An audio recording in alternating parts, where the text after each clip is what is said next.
როდის გასინჯი ალკოჰოლი გახსოვს პირველად? აი როდის დათვერი? ძალიან გვიან. მე ხო რუსეთში ვსწავლობდი სამედიცინო ინსტიტუტში და აი იყო სტუდენტობის პერიოდში. ისე თუ დამთვრალ ხარ, რომ სად გაგიღვიძია მეორე დღეს ვერ მიხვდი. კი.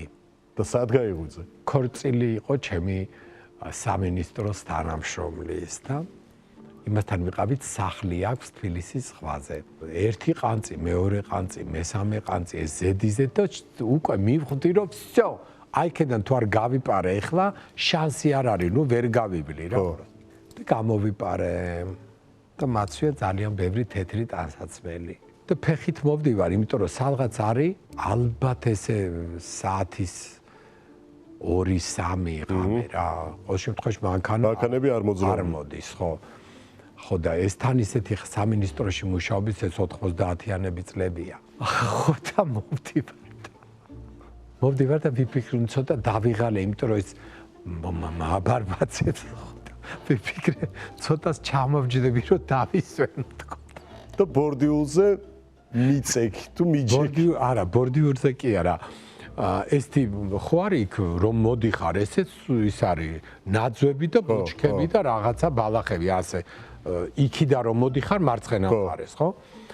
ხო და აი იქ ესა ბორჯური არა, ცოტა ბალახზე რა. ხო და მე ეთყობა ჩამეცინა და რომ გამეღვიძა, აი იყო იმისგან სუსხისგან ალბათ დილის 6 საათი იქნებოდა, ხო და გამეღვიძა. რა იფიქრე? ძალიან მწვენია, მაგრამ ნუ ასეთებიც ხდება ცხოვრებაში. გადარჩი რომ არ გაგძარცვეს. ხო, აი ძალიან გამიკვირდა, იმიტომ რომ თეთრები მეცვა და რატო აღნიშნე რომ თეთრები, მაგრამ მეტყობა არავინ არ გამოიარა, ან ვერავინ ვერ იფიქრა თუ ნუ არ ვიცი. ხო, გასაგები. ყოველ შემთხვევაში აი ესე მე აფდექი ეს ჩამოვიფერთხე კარგად. თეთრის ჩამოვიფერთხვა ბალახის მერე ძართულია. სუმწვანე ისენი ქონდა დახაზული.